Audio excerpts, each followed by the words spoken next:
everyone. Welcome to the Springfield Township Board of Trustees meeting.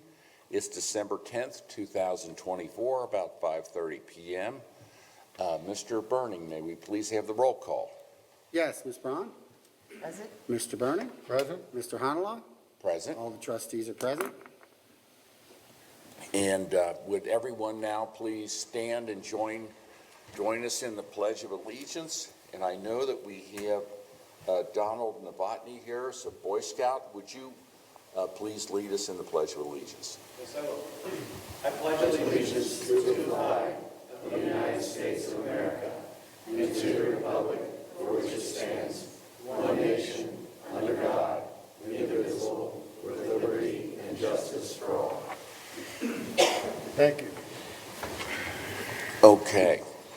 The first thing that we have this evening is a special presentation for Donald Novotny III, who is with Boy Scout Troop 400, and Dr. Kelly Knox. Kim, I'm looking at you. Did you want us to come down here? Yes. Yes, okay.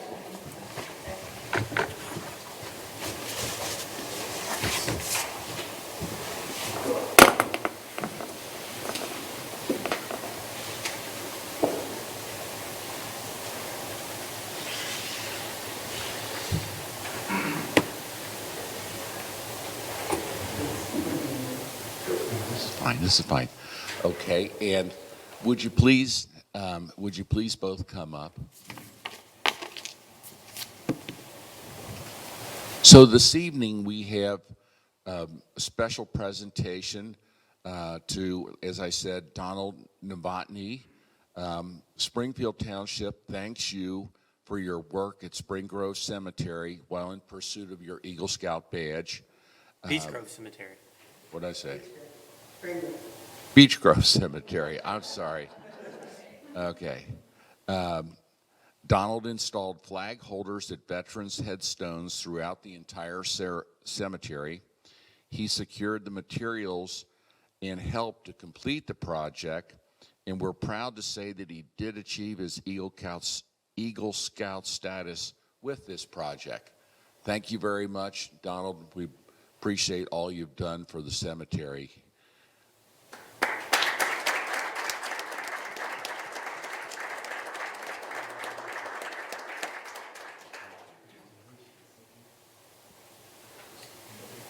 Next we have Dr. Kelly Knox, and Springfield Township would also like to thank Dr. Kelly Knox for her ongoing work at Beach Grove Cemetery. Dr. Knox has been volunteering in Beach Grove Cemetery since 2017.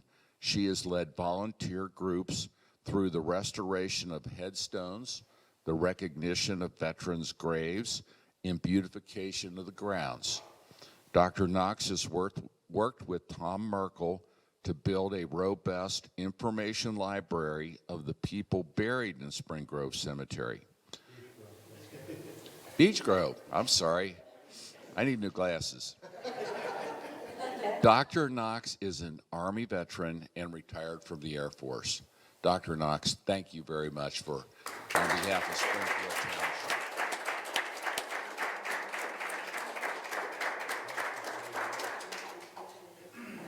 Thank you so much. Thank you. Now I'm going to take a picture of everybody together. Come on.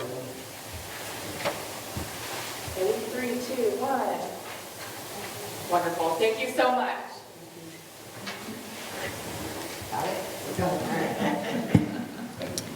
Do you guys want to stay up there for the Arts Connect recognition? We're going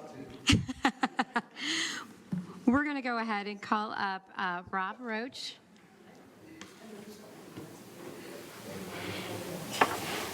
Tonight, we gather not only to celebrate the journey of Arts Connect, but also to honor the extraordinary contributions of Rob Roach, who has served on our Arts Council board with unwavering dedication for the past 6 years. Rob joined us in 2019, a pivotal time for Arts Connect. We were deep in the planning stages of transforming the old senior center into what is now our vibrant community arts center. Back then, our main office was tucked away in the Township Administration Building. The board consisted of just 5 members opposed to 7, and our programming included 9 annual events, 9 kids classes, and 12 adult programs, all held in the senior center. At that time, our biggest challenge was finding temporary homes for our classes and our senior drop-in programs as we planned for the renovations that we would believe would begin in mid-2019. But as we would soon learn, the only constant in the years ahead would be change.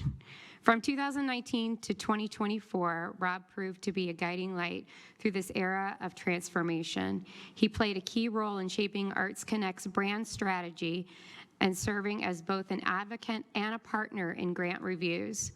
Rob pushed us to dream bigger and building business partnerships, strengthening our community outreach efforts, hosting vision sessions for the Grove Event Center, and he continually reminds us the importance of distinguishing an arts center from a community center. His vision and leadership contributed to some of our most significant milestones: the increase to 18 annual community events, the hiring of an education director, the growth to over 67 ongoing series art classes, 3 impactful community art installations, and of course, the navigating of unexpected challenges of a global pandemic and even a flood, which forced a second round of off-site programming. Through it all, Rob's steady presence and thoughtful guidance were invaluable. We also celebrate Rob's role in helping launch our artist mentorship program, which is called RISE, and in not 1 but 2 grand openings of our beloved Arts Center. His contributions went far beyond the boardroom. Rob was always present, always engaged, and always willing to lend his expertise and passion to further our mission. Rob, your drive and commitment have left an indelible mark on Arts Connect and on Springfield Township. On behalf of the entire Arts Connect team and the board, we thank you for your service, your vision, and your steadfast belief in the power of the arts to transform lives. As a token of our appreciation, we are thrilled to present you, if Lisa would like to come up. Trying to get video for his life. His life is working, so. We're going to present you with this hand-painted platter, which beautifully chronicles the Arts Connect journey during your tenure. It's a small symbol of our immense gratitude for all that you have done. Thank you, Rob, for everything, and here's to the lasting legacy that you've helped create.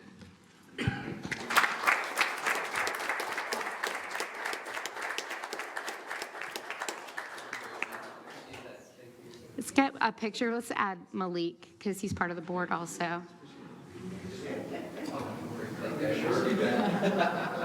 want a hug, I don't want a handshake. All right, quick picture. Get in the middle.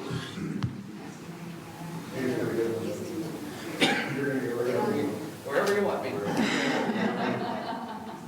All right. 3, 2, 1. Very nice. Thank Hey, you. wait, can we get one with Kim up here too? Come on. Yeah.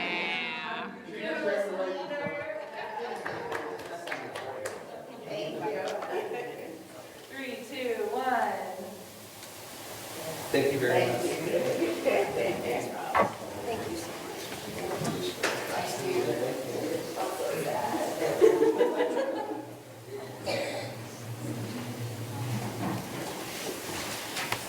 Just warning you, I won't trip on it.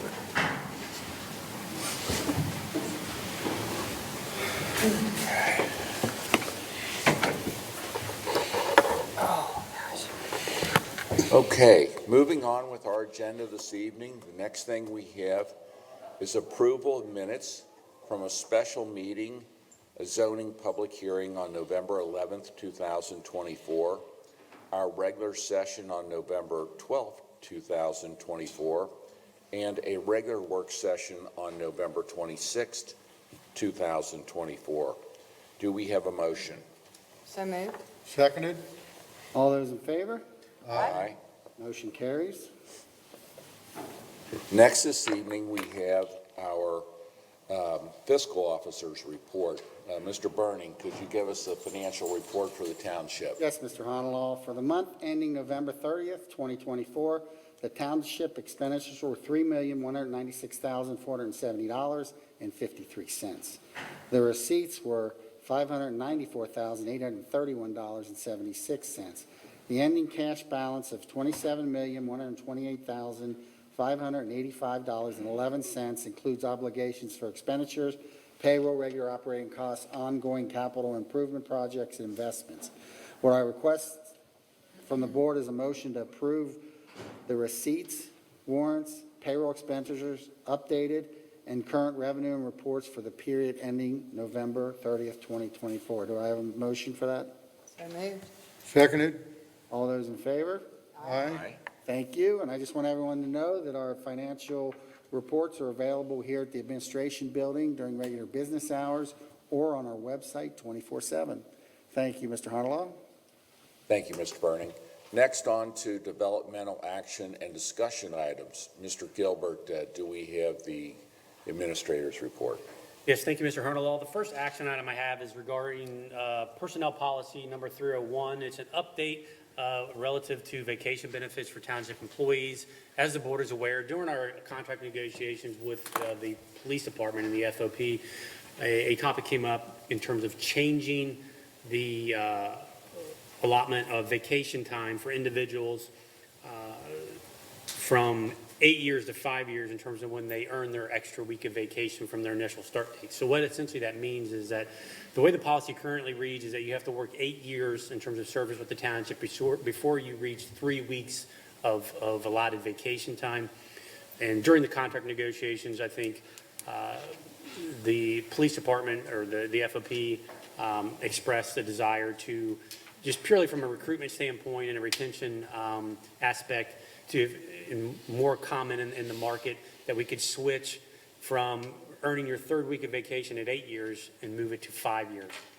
And as a result, I think in contemplation internally and conversations with the board during negotiations as well as in various work sessions, I think it was the appetite of the board to change that for all of the township employees, and therefore those individuals that will work for the township, both that have worked 5 years but less than 8, will obviously benefit from this change.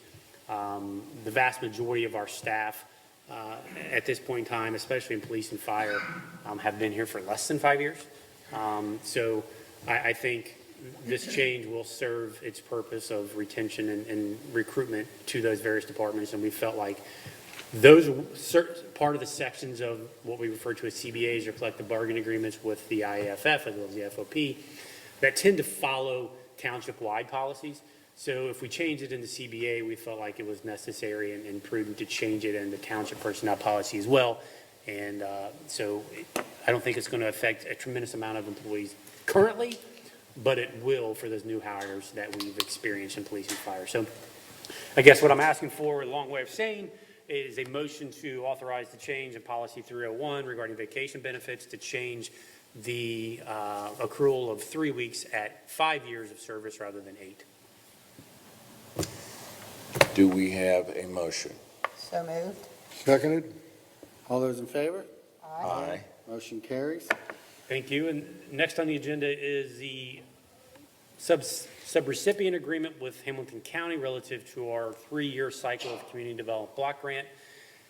You may be wondering, why are we getting this at the end of our first year of our 3-year cycle? And I think, according to the county, that's some delay at the federal level to administer those funds, and therefore we're getting this agreement about 2 weeks ago.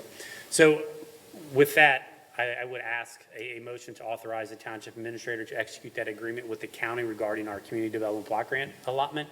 Kathleen, I don't know if you have anything you want to add to that, but Sure. how much are we planning on getting? Yeah, just as a reminder, we held our public hearings for our application at the end of last year. So it does take a while for those funds to come through the federal government and the county level. But we applied for and received a total of $250,000 in grant funding through that 3-year cycle, the Community Development Block Grant cycle. The township applied for $100,000 for property acquisition and demolition for a piece of property in the Edgemont neighborhood of Springfield Township. $100,000 in park improvements to 2 township parks for things like new parking lot improvements, fencing, if we need playground equipment, that kind of stuff. And then finally, $50,000 in sidewalk repairs and improvements throughout the township. So those were our request for the 3-year, that was our request for the 3-year cycle, and it was awarded. So this is just the agreement for those funds. Well, Kathleen, that's great news. That is. And we definitely have some important things, to do with this money, particularly the property down in Edgemont.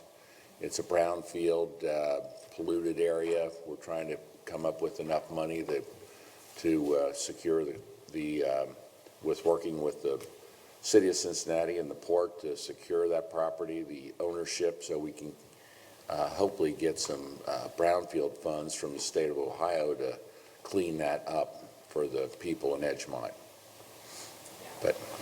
And I think for me in the township, the idea of putting that site back to some sort of productive use is also very exciting. Not only cleaning up a horrible eyesore to the people that live in that neighborhood, but then returning the property to some sort of productive light industrial use. The property has, I think, immense value given its location and proximity to I-75, but it needs a ton of remediation to get there. So this is just the beginning of that process. Right. And I would add that the work that Kathleen and Ms. Abrams have done to bring this property to a point where it can potentially be acquired by the port and subsequently cleaned up either through brownfield funds or local funds through the port and the county is nothing short of amazing, because without them two, we wouldn't be discussing this. The property would continue in perpetuity as an eyesore to that community. It was really Kathleen and Laura that pushed to get this property to the state that it's in now in terms of being acquired. It was their initiative. I just came from a Hamilton County Land Bank meeting, and Hamilton County has received more state funding for the acquisition and cleanup of some of these properties than any other county in the state. And we told them we have a list of other properties we need to get this one on, and this will certainly be one of them. Yeah. Thank you. So with that, we need a motion to approve the Community Development Block Grants for 2024-26. Second. All those in favor? Aye. Motion carries. Thank you. Last, in terms of action items, we have a liquor permit hearing request for Lebo LLC, Chemistry Lounge at 10814 Hamilton Avenue. This is the former house joint at the corner of Hamilton and Roosevelt. Yeah. So it is a new owner, and I guess with that, we don't have any objections because it is a new owner. So I would ask an approval and a motion to send the requisite paperwork to the Ohio Division of Liquor Control. Do we have a motion? So moved. Seconded. All those in favor? Aye. Motion carries. Moving on to the personnel update, we did have somewhat of a busy month. And in the retirement sections of the fire department, we did have the retirement of Tom Sarvis as a lieutenant after 43 years or something like that of service. Yeah, in the fire industry total, Yeah, with his volunteer time with total of Northern Hills. 43 years in the fire industry, which is incredible. And then we had the retirement of Doug Price, as well as a paramedic firefighter. I'm not sure is his length of time, but I'm sure it's similar. I'm sorry? 42. Our community engagement coordinator knows this stuff. Thank you, Caitlin.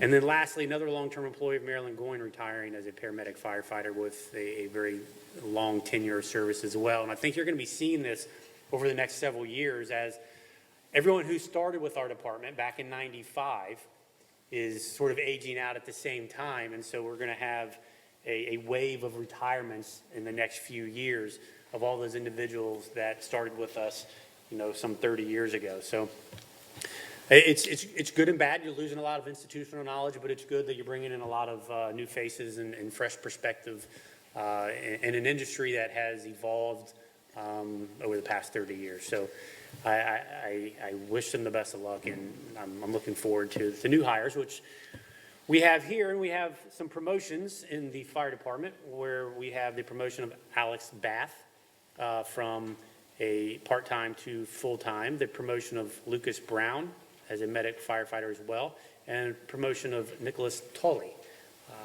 as a paramedic firefighter to replace the 3 retirements that aforementioned. We did have the new hire of Tyler Everly as a part-time EMT firefighter, the new hire of Sarah Klug as a part-time medic only, the new hire of Cody Martin as a part-time EMT firefighter, the new hire of Bradley Miller as a part-time EMT firefighter, and the new hire of Alexavier Saylor as a part-time EMT firefighter. I'm glad to see that, because for months in the past several years, it wasn't too often where we were saying we were hiring part-timers in the fire department. So it's good to see that market coming back, because that allows us to operate as efficiently as we do in the fire department. Without part-timers, the structure of our fire department wouldn't be sustainable. So the fact that we're hiring part-timers is a good sign, both in the market in terms of people desiring to be medic firefighters, but also for us specifically, because it's how we're able to structure the department and be as efficient as we are. Rick, I don't know if you have anything to add. No, I think you hit the nail on the head there. The nice thing that we've seen is some of these medic onlys. Most of our runs are EMS runs, and having those medic onlys that have full-time jobs, either as nurses or in the emergency rooms, like to come out, and they like to see how busy our community is with those EMS runs to be able to continue their work. So it's been working out pretty well. Perfect. Thanks, Rick. And great job to you and Chief Miller by attracting individuals to come and work here for us part-time. In the Public Works Department, we did have the hire as an 1820 laborer position of Shane, help me, Scott. Schuhart. If you seen how this is spelled, I don't know that you would have assumed that was the pronunciation. So Shane Schuhart is a part-time 1820 laborer, and I was excited when he applied and subsequently got the job as a coffee addict and somewhat connoisseur. Shane is an expert barista, and has forgotten more about coffee than I can ever imagine. And I was trying to figure out a way where he could come up, start his day here, and I could have a latte on my desk when I get here, but no such luck. But yeah, we're glad to have Shane aboard. With that, I will turn it over to Kim for community events and programs. Thank you. We have Arts Connect has a call to artists that is going on right now through February the 1st, and we are asking for artists to submit designs for an art installation that we're going to have down Winton Road, where we're going to take their existing artwork printed on vinyl wrap and then wrap the utility boxes, the 15 boxes down Winton Road. So that call to artists is going on right now through February 1st, and it's through the Arts Connect website, and artists can submit up to 3 of their designs through the application process. Next week on Tuesday is our last holiday event. We just had 2 this last Sunday. The first event, which was a lunch with Santa, was completely sold out, and the second event, which was a holiday concert, was standing room only. It was packed. So our final event for the year is our senior holiday party. That's on Tuesday from 11:30 to 1:30. And then the Arts Center is going to close from December the 23rd through January the 6th. That's customary with, how we typically operate, and we just kind of shut down, do a good clean, and get everything ready for the new year. Events will start back in March with the Daddy-Daughter Dance on March 1st, the Mom Prom on March 8th, and then on the 27th of March, we'll be bringing back dinner theaters. This one will be a new one. It'll be a magic and hypnosis show. So that's what we've got on tap. Hypnosis, magic and hypnosis All right. Might have worked already there for a second. / comedy. It is adults only. Maybe the next time we have a request for the board, we can just have it at that event and I like under it. hypnosis. There you go. Thank you, Kim, appreciate it. Next, moving on to departmental activity reports, I'm going to ask Chief Niehaus to come up and let us know what's happening in the police department. Good evening. So it's been a busy past 30 days for the police department. I think one of the things that's really exciting about this time of year is the police department has the opportunity in very unique ways to give back to the residents and the community at Springfield Township. It's very rewarding for them, and they absolutely love participating in these events that we do this time of year. And I'd like to kind of outline some of those for the board and for the community on things that we've done. I think this goes back to right after the last board meeting in November. The members of our police department collaborated with the police FOP, Lodge 74, and through donations, we're able to provide Thanksgiving dinners for 2 needy Finneytown families, complete dinners. And that was delivered by the police department, paid for by members of the police department out of their own pocket. Last Saturday, as an effort to enhance our community engagement, we held a Coffee, Cops, and Canine at La Terraza Coffee. It was sponsored by Matt McManus from Triplecon Wealth. And it was an opportunity that we created, an initiative that the police department created to give the opportunity to engage with our citizens one-on-one, meet the people in our community, listen to their concerns, listen to what they think about the community, things that we could probably do better, concerns that they're experiencing in their neighborhood, and really just have that one-on-one connection. I think it was highly successful, and we look to continue those in the future and build off of what we learned from this last event on Saturday. I think this coming Saturday is probably one of our most exciting events. It's our Heroes and Helpers program. Members of our police department collaborated with the Target Corporation and applied for a grant through the Target Corporation to provide $100 gift cards to 15 children of the Finneytown School District to take them shopping for Christmas for gifts for them and for their family members. It's extremely exciting. It's very exciting for the members of our department. Really what that day looks like is early in the morning, about 8 o'clock, the children arrive at the police department and they're dropped off. We load them in a limousine that's been donated to the police department, and we travel and escort them to the Target on Coleraine Avenue, where for a few hours we participate in shopping with them. And each Finneytown student is paired with a police officer or a member of the police department to go assist them with that shopping, and they get a small breakfast while they're there. We escort them back to the police department after that. And when we get back to the police department, we have a small pizza party with them at the PD before they're reunited with their families at the police department. So extremely exciting, a very unique event for the police department. But once again, another one of those events where we have the opportunity to kind of give back to the community that we provide service for. I think the last event we've been doing for over 17 years now is, once again, the police department out of their own pockets, and then in collaboration with the police association, they go out and purchase, this year it's 24 baskets, laundry baskets, and we fill those baskets with food for the 24 residents of the Edward Jones Terrace down in West College Hill. And we fill that for enough for a Christmas dinner for that individual in that apartment. We fill them, and then next Saturday, we'll take them down and deliver them to each one of the residents at the doors. It's a very rewarding, very fulfilling for our employees, and once again, very exciting for them because we have the opportunity to give back to the community that we serve. So, It's incredible, Chris. So often we hear and see the activities that you guys do on a daily basis to protect and serve the residents of the township, but it's those activities that you just described that kind of go under the radar and people don't see or understand the community side of policing that you guys do as well, which I think sometimes goes unrecognized, and that's unfortunate. And so I appreciate what you and your staff are doing for the community members.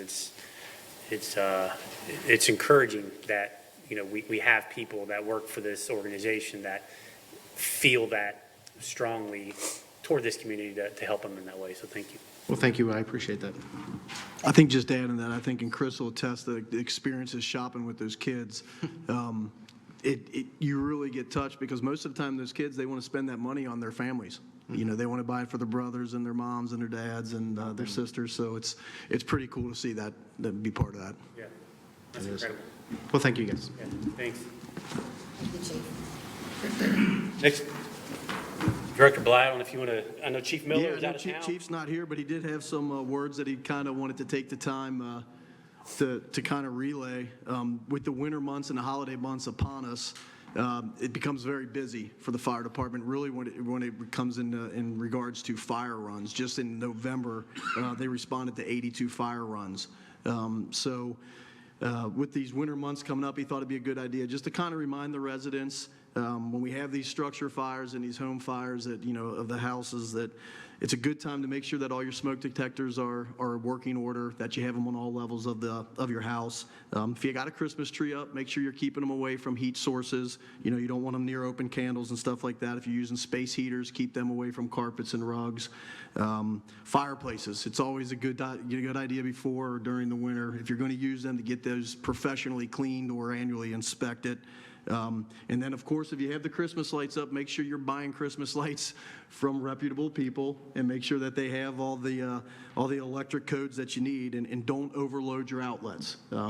Because that's a lot of times what these fires are started. People don't realize you can't plug 15 outlets into 15 cords into one outlet. I know they look like they can stack on each other, but it's just not a good idea. And that's what really causes a lot of these fires. And then for as busy as everybody gets, that's big time for cooking, you're baking.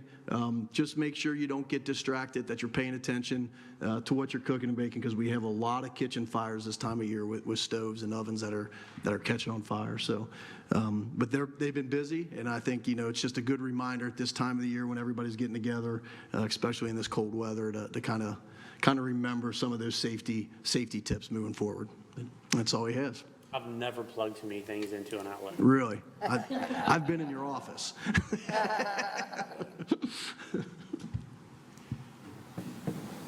Scott, so speaking of winter, I know we went out at least once to check for slick spots.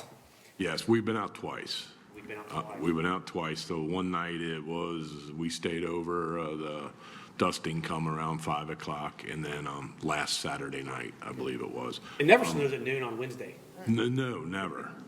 So when we called everybody in on Saturday, we put very minimal material down. Everyone checked the routes. Yes, we found slick spots, but it was also a great, easy training exercise where we didn't have 12 inches of snow to deal with on the first run out of the year. Not that everybody doesn't know what to do, but it's nice to kind of start to ease your way into that. So everybody's ready. We're full of material and ready to go for whatever happens. We have 5,000 tons of salt in our dome. Nice. And because we utilize a liquid solution in addition to the salt, it allows us to use less salt, which is good for a lot of reasons, both for the environment as well as for our checking account.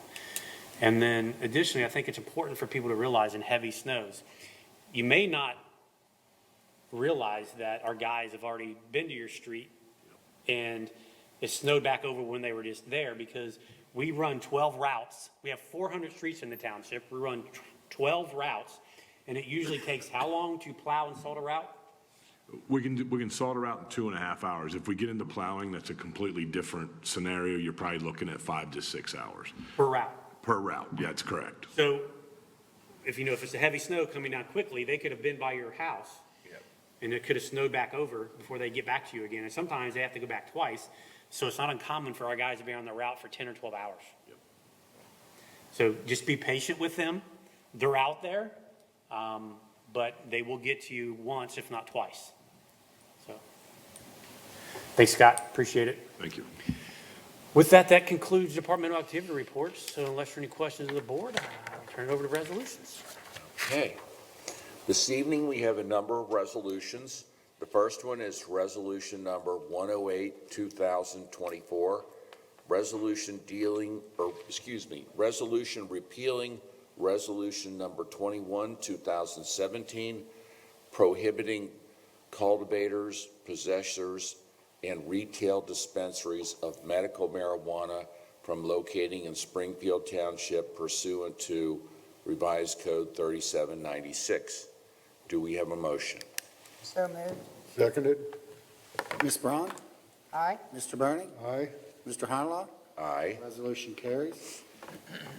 Next, we have Resolution 109, 2024, a resolution repealing Resolution Number 96, 2023, prohibiting adult-use cannabis operators from locating in Springfield Township pursuant to Revised Code 3780.25. Do we have a motion? So moved. Seconded. Ms. Braun? Aye. Mr. Burning? Aye. Mr. Honlaw? Aye. Resolution carries.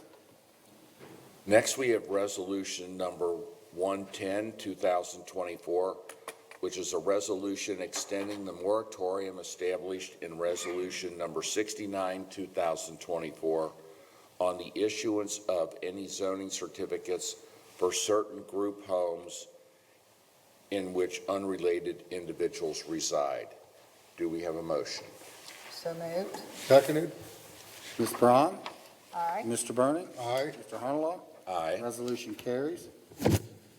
Next, we have Resolution Number 111, 2024, authorizing the filing of an application pursuant to Revised Code 2981.12 and Revised Code 3719.11 to authorize the destruction of property in the possession of the Springfield Township Police Department that has been unclaimed, lost, abandoned, stolen, forfeited, or otherwise lawfully seized. Do we have a motion? So moved. Seconded. Ms. Braun? Ms. Braun, sorry. Aye. Mr. Burning? Aye. Mr. Honlaw? Aye. Resolution carries. Next, we have Resolution Number 112, 2024, authorizing the private sale of unneeded and unfit for use property in the police department. Do we have a motion? So moved. Seconded. Ms. Braun? Aye. Mr. Burning? Aye. Mr. Honlaw? Aye. Resolution carries. Next, we have Resolution 113, 2024, declaring nuisances pursuant to Ohio Revised Code Section 505.87 in various listed properties within Springfield Township and authorizing statutory actions necessary to abate the nuisances. Do we have a motion? So moved. Seconded. Ms. Braun? Aye. Mr. Burning? Aye. Mr. Honlaw? Aye. Resolution carries. And finally, we have Resolution Number 114, 2024, establishing assessment for abatement of nuisance and certifying the same to the Hamilton County Auditor. Do we have a motion? So moved. Seconded. Ms. Braun? Aye. Mr. Burning? Aye. Mr. Honlaw? Aye. Resolution carries. Next on the agenda this evening, do we have any old or new business? I would like to recognize the young Boy Scout in the crowd back there. Now he's got his head down.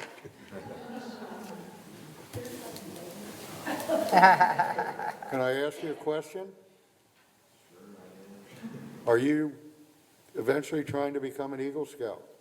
Yeah, I'm working on it. I think that might be the hardest thing a young man can do, and I thank goodness I never had to do it. But it's great for you to be able to do that, and that'll help you in everything you do. What is your name? Ryan Davidson. Ryan Davidson? I just wanted to recognize you out there because I figured you were probably working on your Eagle Scout. This project's set to start next year. Great. Awesome. Awesome. Thanks for coming. Very good. Any other new business? No, sir. Joe, I would just mention that I'm going to need an executive session after the meeting for the consideration of employment and compensation of a public employee. Okay. Very good. Next, we're to the citizens' participation portion of the meeting. Is there anyone here that would like to address the board this evening? If there is, we would ask that you come up to the podium, state your name and address, and tell us what you have to say. Anyone this evening? It appears that there is not. With that, then, do we have a motion to adjourn the public portion of this hearing and to move into executive session for the purpose of employment and compensation of a public employee? So moved. And we'll need a Second. roll call on that. Ms. Braun? Aye. Mr. Bernie? Aye. Mr. Honalaw? Aye. Meeting's closed, and we'll move into executive session. Thank you very Thank much. y'all. Thank you for coming.